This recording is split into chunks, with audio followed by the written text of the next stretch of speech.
You're at the window when it happens, and it takes less than a second to be over.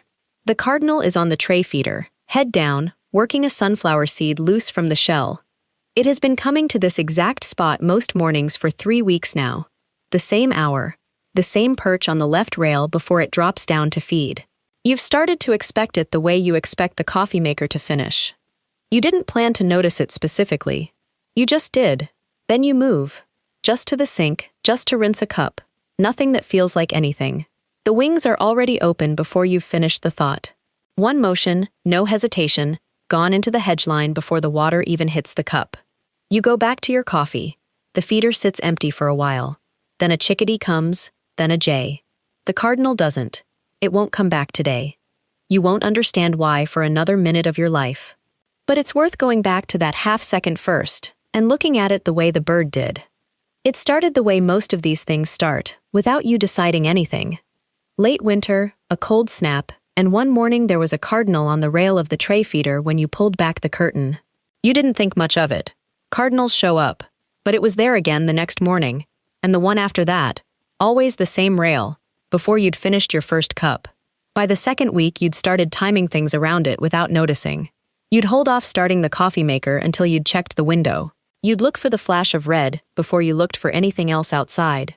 You never named it, never photographed it, at least not at first. It became something smaller and more ordinary than a subject worth photographing. A fixture, furniture with wings. The kind of presence that doesn't announce its own importance until it's gone. 3 weeks in, you would have told anyone who asked that this was simply how your yard was now. A cardinal came in the mornings, that was just true. The way the sun coming up was true. You had no reason yet to think it was fragile. Here is the piece you were missing when you filled that feeder for the first time. You thought you were offering food. That's the part everyone sees. But a feeder does something else at the same time. Something no one tells you when you buy it. It makes a claim. It says, "This spot is safe. Come here, put your head down, stop watching the sky for a moment, and nothing will happen to you." That's not a small thing to ask of a wild animal. And the cardinal never took your word for it. It couldn't afford to. So every single morning it came back, it wasn't just eating, it was testing.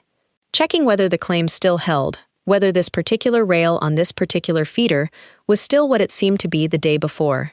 For 3 weeks, your yard passed that test without you ever knowing it was being given. Every quiet morning was a small yes.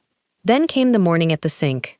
That's the moment you need to go back to now, because a past test and a failed one are not stored the same way in a bird's memory.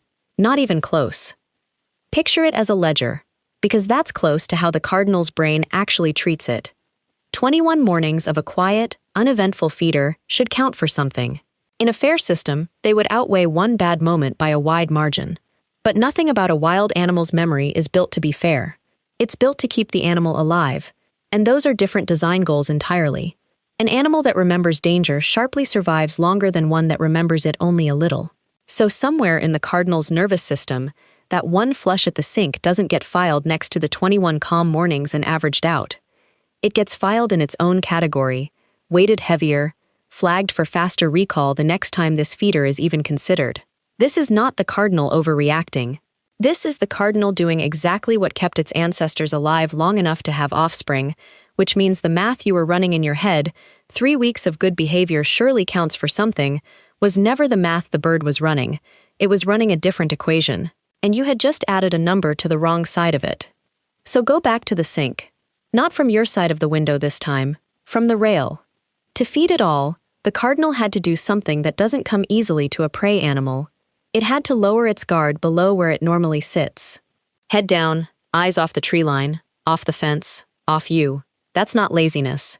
It's a calculated trade. Vulnerability accepted in exchange for calories, made possible only because 21 mornings had told this bird the trade was safe here. Then a large shape moved. Toward the window, which from the feeder reads as toward the feeder. Fast enough, close enough, unpredictable enough. It didn't matter that you were reaching for a coffee cup. The cardinal's nervous system was never built to evaluate what you meant. It was built to evaluate what you looked like while moving, and a large animal shifting suddenly near an exposed feeding bird looks exactly one way, regardless of the hand that's doing it. There was no moment of consideration, no weighing of your character. Flushing is the reflex, not the verdict. You were never being judged, you were only ever being read. And the sink was never the only one. It was just the one you happened to be watching for. There was the back door, the one that sticks and needs a shove, the shove that ends in a bang. There was the day you came outside fast because the phone was ringing, the day you carried the trash out without looking first, straight past the feeder, through the space the cardinal was using. None of it felt like anything at the time. A door is just a door. A quick step across the patio is just a quick step. You were never once thinking about the bird, which is exactly why none of it registered as a decision. But the ledger doesn't require you to notice. It only requires the moment to happen. Each one landed the way the sink did, quietly, with no consequence you could see that same day. Visits got a little shorter. The bird got a little more watchful. And because it stretched across weeks instead of one bad morning, you never had reason to trace any of it back to you. It just looked like the yard settling down. It wasn't. There are yards where this never happens.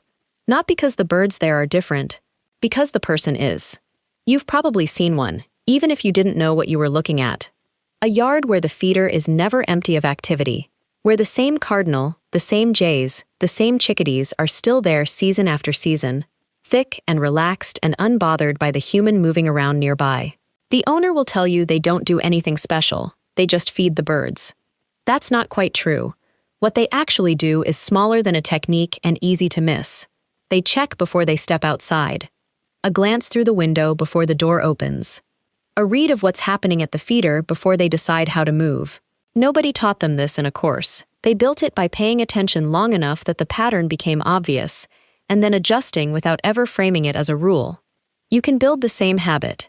It just has to start earlier than the moment you're already walking toward the door. Here is the part that should change how you think about all of this. The exact same system that worked against you also works for you, and it doesn't ask for anything dramatic in return. Every time you check the window before you open the door and see the cardinal there and simply wait, that's a deposit. Every time you cross the yard on a wider path instead of a straight line at the feeder, that's a deposit. Every time the door closes the same quiet way it closed yesterday, that's a deposit too, even though it feels like nothing at all.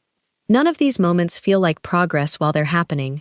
There's no visible sign, no thank you from the bird, nothing that tells you the ledger just moved. That's exactly why most people never bother, and exactly why the ones who do end up somewhere different. Because deposits accumulate the same quiet way withdrawals do. Not all at once. One unremarkable morning at a time, stacking underneath a threshold you can't see, until one day it's crossed. So this is the actual change, and it's smaller than you're expecting. Before you touch the door, look. 5 seconds at the window is enough. Is the cardinal there? Is anything feeding beneath it? If the answer is yes, the question isn't whether to go out, it's how. And sometimes the answer is simply not yet. 2 minutes, 3 minutes. Let the visit finish on its own terms. If you do need to be in the yard while birds are feeding, stop walking straight at them. A direct line toward an active feeder reads as approach. A wider, unhurried path gives the same nervous system time to register you as background instead of threat, and fix the door. Not by being silent, by being the same every time. A door that opens and closes identically, morning after morning, stops being information worth reacting to. A door that sometimes bangs and sometimes doesn't is the thing that keeps a bird from ever fully settling. None of this asks for more time. It asks for 5 seconds of attention before the moment you're already about to have anyway. Weeks pass this way. Nothing about a single morning looks different from the last. That's the whole point. Then one morning you're at the sink again, coffee in hand, and you catch yourself doing something you didn't decide to do. You glance at the window first, out of habit now, before you move. The cardinal is there on the rail. You wait, just a second. The way you've been waiting for weeks without thinking of it as a rule anymore. You cross to the counter instead of the sink. Slower than you used to move without noticing you were moving slower. The cardinal doesn't go anywhere. It stays on the rail, head down, working a seed loose, exactly like it did that first morning, 3 weeks before everything you've just learned.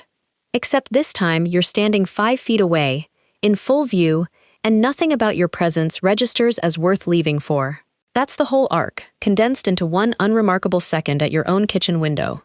Not affection, not a bond, just a promise, kept often enough that a wild animal finally stopped testing. If it ever happens to you, you'll know exactly what you're looking at.